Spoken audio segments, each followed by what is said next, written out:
Welcome, everyone. I'm excited to kick off today's session with a focus on real-world IT.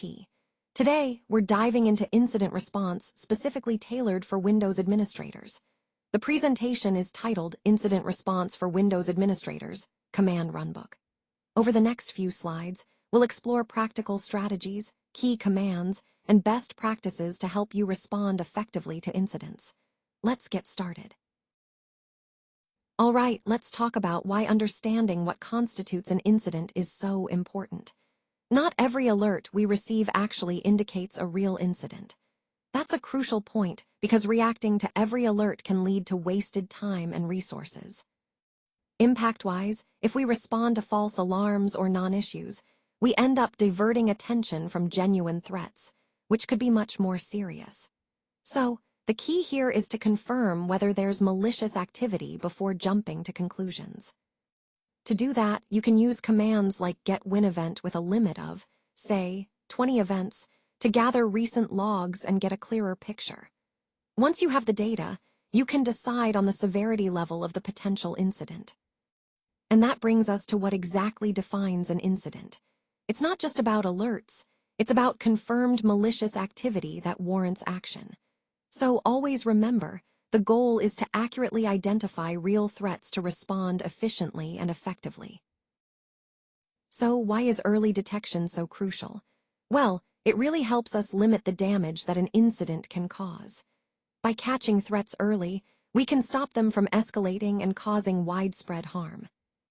This directly impacts the blast radius, meaning the area affected by the attack, which we want to keep as small as possible. The less damage, the better for our overall security posture. Now, how do we achieve this? It all comes down to reviewing alerts and logs regularly. By staying vigilant and analyzing these logs, we can spot potential issues before they become major problems. For example, you can use the command get_win_event logname security, max events 50 to pull the most recent security events. This helps you quickly identify any suspicious activity. Once you have the logs, it's important to correlate timestamps, looking for patterns or anomalies that might indicate an initial detection of malicious activity. Remember, catching an attack early is key. It gives us the opportunity to respond promptly and contain the threat before it spreads further. Now, let's talk about why speed really matters in these situations. When an incident occurs, acting quickly can make all the difference in preventing further damage or spread. The faster we respond, the better our chances of containing the issue early on. Next, it's crucial to understand the impact of our actions. By acting swiftly and correctly, we can prevent the problem from escalating or spreading to other systems. This is essential for maintaining the integrity and security of our network. So, how do we do that? Preserving evidence is key. We need to capture and secure all relevant information before making any changes. This way, we have a clear record for investigation and future analysis. A couple of simple but powerful commands can help us gather vital information quickly. Typing hostname tells us which system we're working on, and who am I reveals our current user context. These details are fundamental in understanding the environment we're dealing with. And an important note, do not reboot the system during these early stages. Rebooting can wipe important evidence and complicate our investigation. Finally, in the first 15 minutes, our top priorities are clear. Act fast, preserve evidence, and gather essential information. These initial steps set the foundation for a successful response and recovery. Now, let's talk about why scope containment is so critical in our response. Essentially, it helps us focus our efforts on the affected areas, minimizing disruption and preventing the issue from spreading further. By doing so, we ensure that our response is targeted and efficient.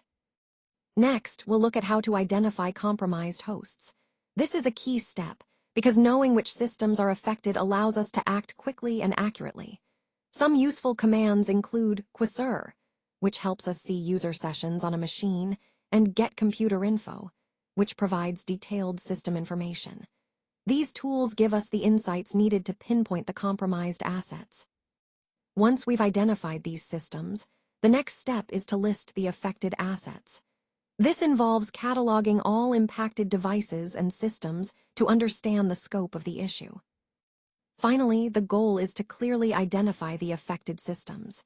This way, we can prioritize our remediation efforts, ensure containment, and ultimately, restore normal operations swiftly.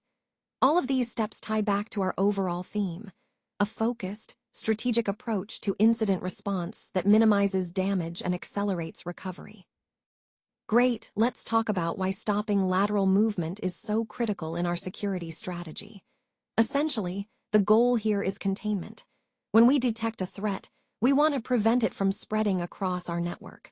One effective way to do this is by disconnecting the affected device from the network. For example, you can use a simple command like disable netadapter name, Ethernet, to quickly isolate a compromised host. This is a direct and immediate action that halts the threat in its tracks. Alternatively, VLAN quarantine can be used.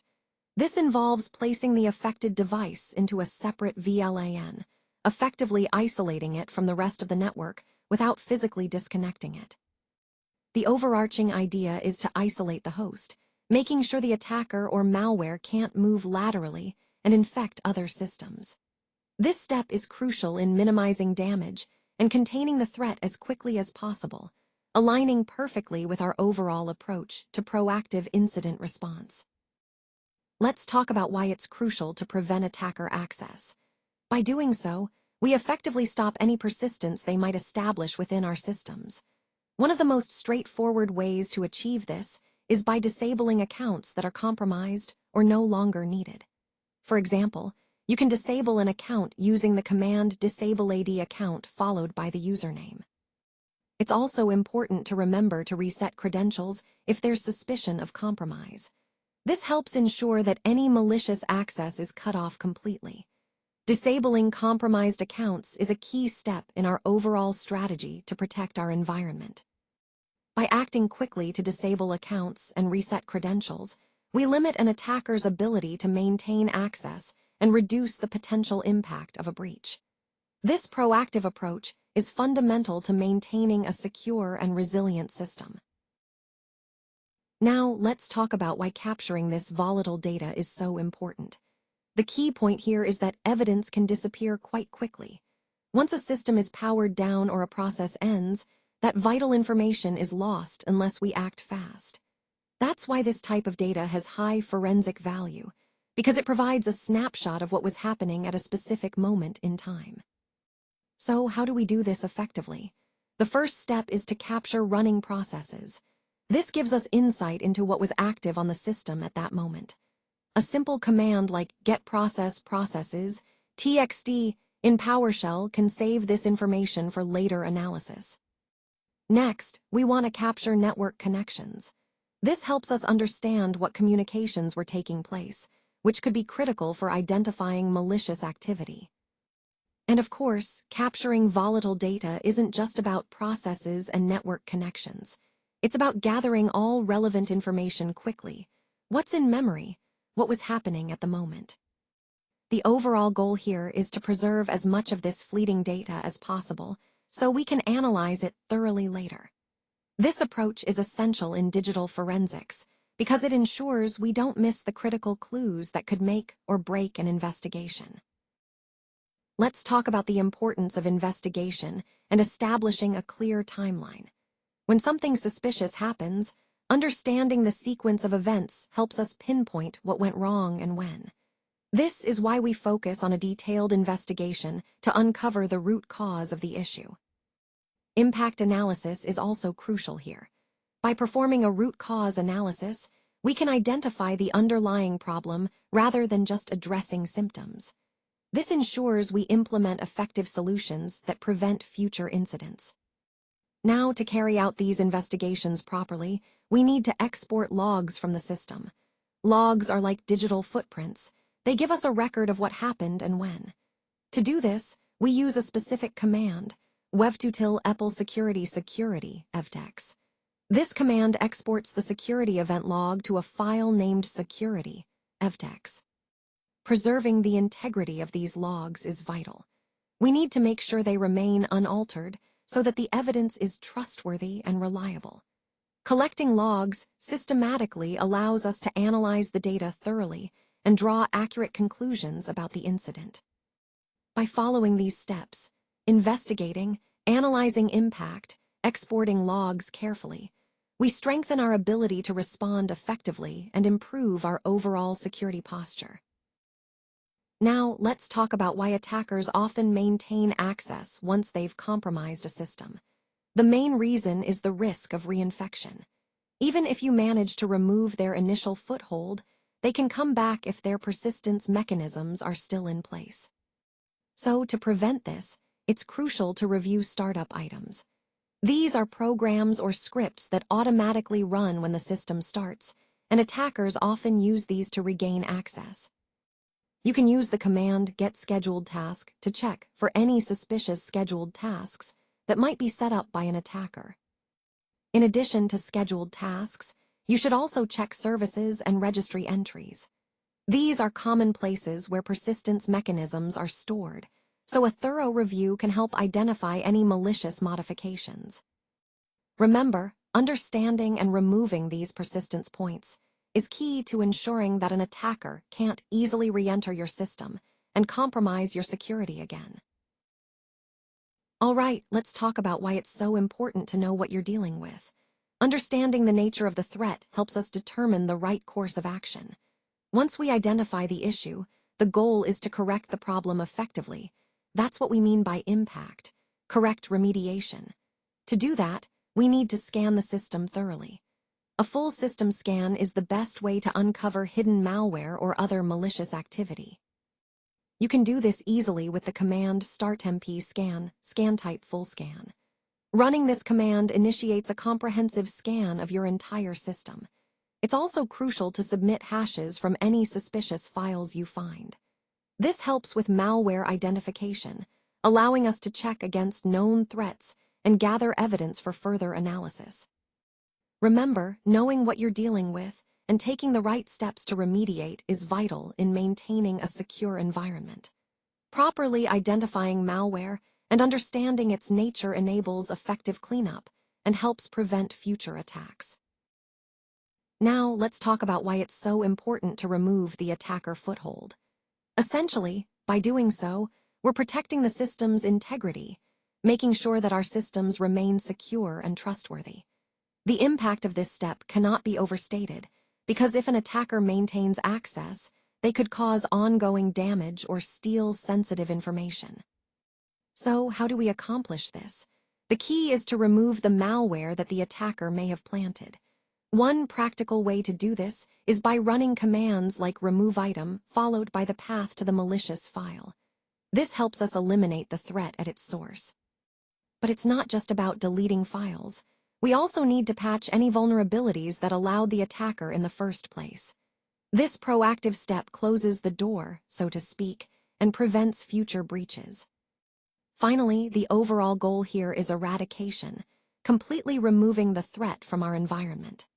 By doing this thoroughly, we ensure that our systems are back to a safe and secure state, reinforcing the overall security posture we've been discussing throughout this presentation. So why do we need to focus on credentials? Well, often they are stolen, which means an attacker could gain access without us realizing it. This makes it crucial to act quickly to prevent further damage. The impact of this is clear. We want to prevent re-entry by the attacker, so resetting credentials is a key step. Now, how do we do that? The main method is to reset passwords, and in Active Directory environments, we can use the command setAD account password. This allows us to change the password for a compromised account swiftly. Additionally, we can force logoff for any active sessions using commands that terminate existing connections. This helps ensure the attacker can't maintain access through open sessions. Finally, credential reset is about more than just changing passwords. It's about making sure that any stolen credentials are invalidated immediately, closing the door on unauthorized access. All of this ties back to our goal of securing the environment and maintaining control. Let's talk about why restoring business operations quickly is so critical. When a system goes down, the impact can be significant, affecting productivity and customer satisfaction. Our main goal here is to minimize downtime as much as possible, so things get back on track without unnecessary delays. One effective way to do this is by restoring from backups. Backups are your safety net. They ensure you have a copy of your data and system configurations ready to go when needed. To initiate the recovery process, you can use the command wbadmin start recovery, which kicks off the restoration. After starting the recovery, it's important to validate the system. This step confirms that everything has been restored correctly and is functioning as expected. By following these steps, restoring from backups, validating the system, you ensure a smooth recovery process. Remember, the key is to act swiftly and systematically to get your business back to normal with minimal disruption. Now, let's talk about why ongoing vigilance is crucial. Attacks may recur, even after you've taken initial steps to address them. That's why it's important to be prepared for potential reinfections. Detecting these reinfections quickly can save your organization from further damage. To do this effectively, you need to monitor your logs consistently. For example, running commands like get-win-event-max-events50 can help you review recent activity and spot any suspicious patterns. Increasing your alerting thresholds can also ensure that you're notified promptly when something unusual happens. This brings us to the importance of post-incident monitoring. It's not just about stopping an attack, it's about maintaining ongoing oversight to catch any signs of trouble early. By staying vigilant and continuously monitoring logs, you can respond faster and minimize the impact of future threats. This proactive approach is key to a resilient security posture. So, why is this important? Improving our security posture is essential to protect our systems and data. By strengthening our defenses now, we can better withstand future threats. The impact of this approach is a reduced risk of security incidents down the line, which ultimately saves us time, resources, and potential damage. Now, how do we achieve this? Conducting a thorough postmortem after any security event or audit helps us understand what worked and what didn't. It's about learning from each experience to improve our processes. One practical step is running the command gpresult HTML, which generates a report of our group policy results. This helps us verify that policies are correctly applied and identify any gaps. From there, we can update our controls accordingly, making sure they stay aligned with evolving threats. And finally, capturing lessons learned is crucial. Documenting what we've discovered ensures continuous improvement and reinforces a culture of security awareness. All of these steps tie back to our overall goal: building a stronger, more resilient security environment for our organization. So, why is it important to remember that plans must evolve? Well, in today's fast-changing environment, sticking rigidly to a static plan can leave us unprepared for new threats or unexpected situations. Evolving our plans allows us to respond more quickly and effectively to whatever comes our way. This leads to a faster future response, meaning we can contain and mitigate incidents more efficiently. Now, how do we make this happen?